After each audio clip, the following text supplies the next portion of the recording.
আসসালামু আলাইকুম। ঈদ স্পেশাল খুবই সহজ এবং মজার ঝুরা লাচ্ছা সেমাই রান্নার রেসিপি শেয়ার করছি। আশা করি রেসিপিটি অনেক ভালো লাগবে এবং উপকারে আসবে। আপনি চাইলে আসছে ঈদে এই রেসিপি ফলো করে ঝুরা লাচ্ছা সেমাইটা রান্না করে নিতে পারেন। এখন চলে যাচ্ছি মূল রেসিপিতে। সেমাইটা রান্না করার জন্য এখানে আমি একটা প্যানে দিয়েছি 3 চা চামচ ঘি। ঘিটা একটু গরম হয়ে আসলে দিয়ে দিচ্ছি 1 টেবিল চামচ কিশমিশ। এখন ঘিয়ের সাথে কিশমিশটা 1 থেকে 2 মিনিট মতো একটু ভেজে নিচ্ছি। এখন দিয়ে দিচ্ছি কিছু বাদাম। এখানে আমি কাঠবাদাম আর চীনাবাদামটা ব্যবহার করেছি, আপনি চাইলে পেস্তা বাদামও দিতে পারেন। বাদাম আর কিশমিশটা 2 থেকে 3 মিনিট ভেজে উঠিয়ে রেখে দিচ্ছি। এখন ওই একই ঘিয়ের ভিতর দিয়ে দিচ্ছি একটা তেজপাতা মাঝখান থেকে কেটে 2 টুকরো দিয়েছি দারুচিনি, 3টা দিয়েছি এলাচি একটু মুখ ফাটিয়ে 1 মিনিটের মতো একটু ভেজে নিয়ে এখন দিয়ে দিচ্ছি 200 গ্রাম লাচ্ছার সেমাই। চুলার আঁচটা একেবারে কমিয়ে 7 থেকে 8 মিনিটের মতো সেমাইটাকে ভেজে নেব। সেমাইটা নাড়ানো বন্ধ করা যাবে না, তাহলে নিচে ধরে যেতে পারে।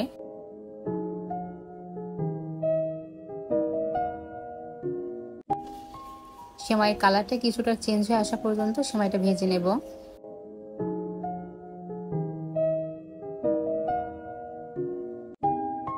সেমাইটা ভাজা হয়ে গিয়েছে। এই পর্যায়ে দিয়ে দিচ্ছি হাফ কাপ নারকেল কুড়া। আমি এখানে ফ্রেশ কোরানো নারকেলটা ব্যবহার করেছি, আপনি চাইলে শুকনো নারকেলের গুঁড়াটাও ব্যবহার করতে পারেন। এখন সেমাই আর নারকেলটা খুব ভালোভাবে একটু মিশিয়ে দিচ্ছি। এই পর্যায়ে দিয়ে দিচ্ছি হাফ কাপ চিনি। আমি এখানে হাফ কাপ চিনি ব্যবহার করেছি 200 গ্রাম সেমাইয়ের জন্য। চিনির পরিমাণটা আপনি আপনার স্বাদ বুঝে দিবেন। এখন সেমাই আর চিনিটা খুব ভালোভাবে একটু মিশিয়ে দিচ্ছি। খুবই সহজভাবে ঝোলা লাচ্ছা সেমাই রান্নার রেসিপি শেয়ার করেছি। রেসিপিটি ভালো লাগলে অবশ্যই একটা লাইক দিবেন এবং সেই সাথে আমার ইউটিউব চ্যানেলটি সাবস্ক্রাইব করে রাখতে পারেন।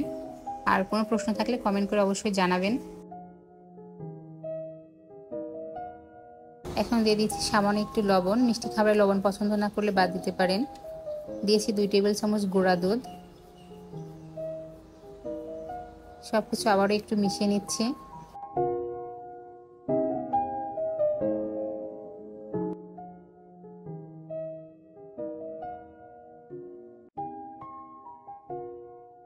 আগে থেকে যে বাদাম আর কিশমিশটা ভেজে রেখেছিলাম সেটা এই পর্যায়ে এসে দিয়ে দিচ্ছি। আবারও সবকিছু খুব ভালোভাবে একটু মিশিয়ে দিচ্ছি।